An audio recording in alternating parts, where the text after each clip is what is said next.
we started a conversation on the recently released rules and regulations from the Securities and Exchange Commission to private companies and the issuance of securities. And I still have my guest, who is Taiwo Olashore. He is the Managing Director of the Lead Asset Management Limited. Thank you again for joining us on Business Daily. Moving that now, I'd like for us to talk to, these new requirements for private companies and how these might affect, smaller companies or newer companies moving forward. What are your thoughts on that? Obviously, to raise, in terms of my thoughts on it, I think the regulations is coming in the right time. I think over the years, we've seen quite a lot of abuses in terms of private companies just raising capital without any recourse to any regulatory authority. So by doing this right now, it's just sanitizing the market and ensuring that things are done in an orderly manner. So in terms of what they've done, as I said earlier, there's already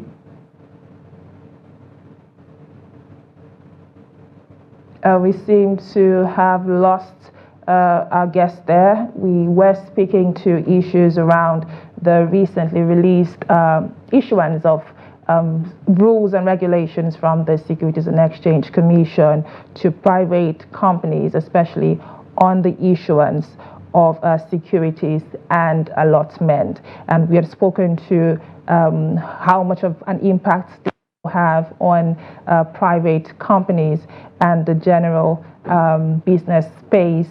As my guest had stated, that this was just done to sanitize the space moving forward. Let's go on a short break. I believe we do have him back now. Can you go on with your thoughts, Mr. Taiwo Olashore? Okay, so I don't know where I left off. Well, I just said that it's the policy or the regulations is actually well in place. I strongly believe that we've seen in the early 2000s when a lot of private companies were raising equity. So a lot of investors actually lost a lot of their funds. So by what SEC has now done, I think they've taken care of the equity market, the equity situation. Let's look at the debt issuance, the debentures, bond issuance. So I think that's what they've actually done, which is actually, as I believe, well received. I would like for us to speak specifically on the punishment meted to defaulters, a whopping 10 million naira penalty for defaulters moving forward. How has this been, embraced by key players in the space when the news broke out?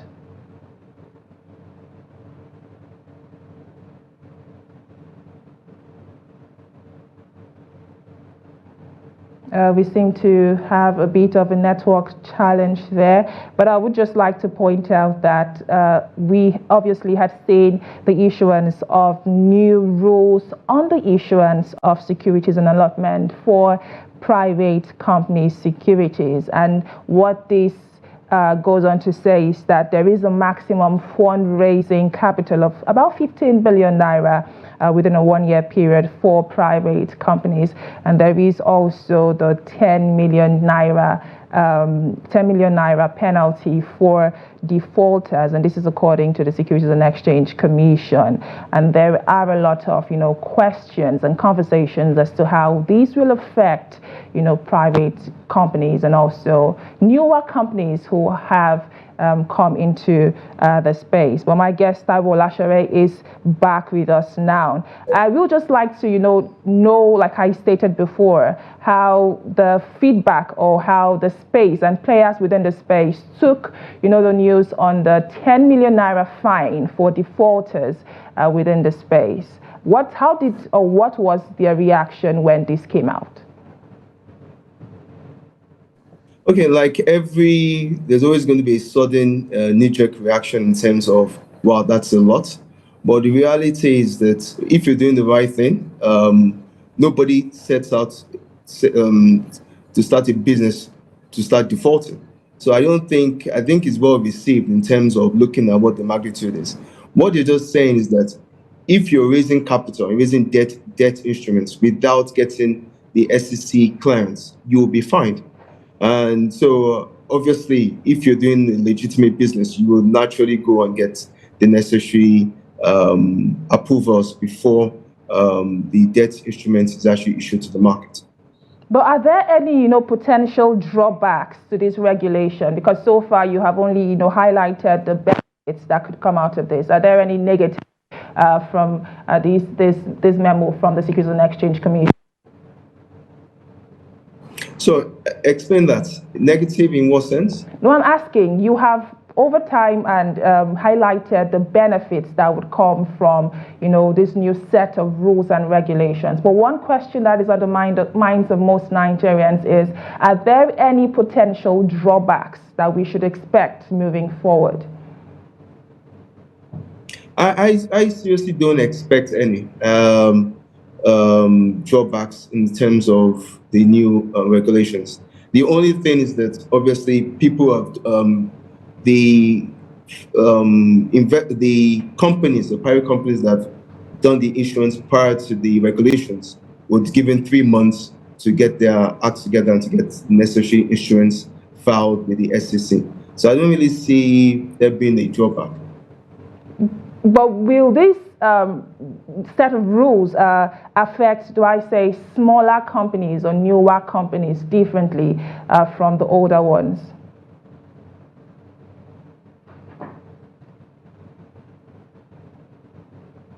Again, we seem to have some technical difficulties there. I believe my guest is still with us. The question now is, do we expect to affect, smaller equities, private equities companies and newer ones more than the older ones? Because you made a salient point there where you talked about, older companies being affected. But the question now is, how would this affect the newer and smaller ones differently from the older ones?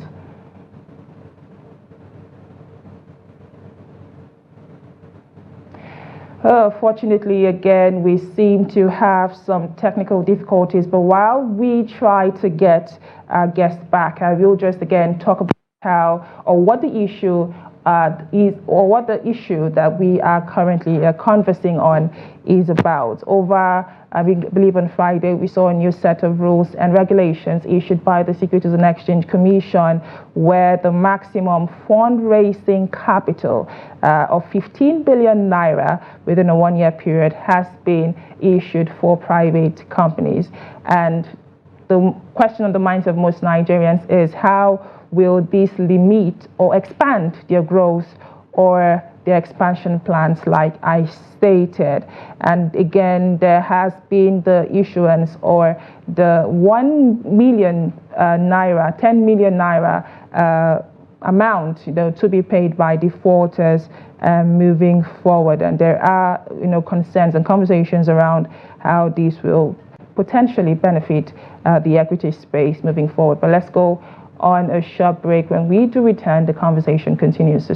Business Daily, coming to you live on Trust TV. My guest, Taiwo Olashore, who is the Managing Director, Lead Asset Management Limited, is still with us. Moving on now, Mr. Olashore, we would want to know, how would these regulations influence particularly the behavior of the capital market operators and registered exchanges in Nigeria?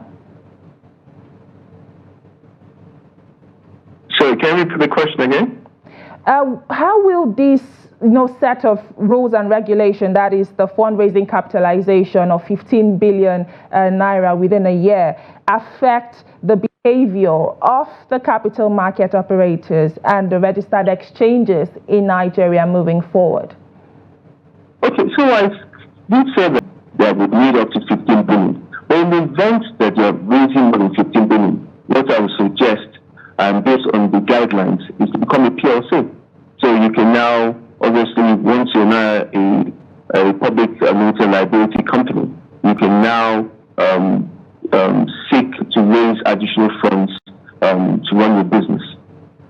But still on raising funds, we're wondering how the regulations would affect the accessibility of investment opportunities for Nigerians and the business space in general? What should we expect moving forward?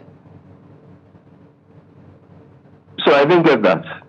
The question is, how will regulations affect, the accessibility of investment opportunities for Nigerians, especially, considering the emphasis on offering to qualified investors only?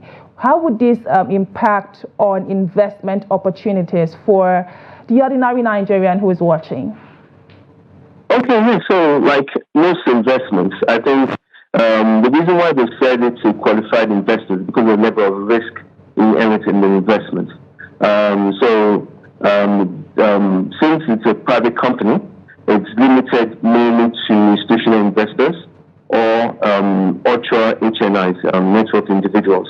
So, which, in any case, if there's any form of recourse onto the firm, they're in a better position to pursue or to seek any redress from the issuer.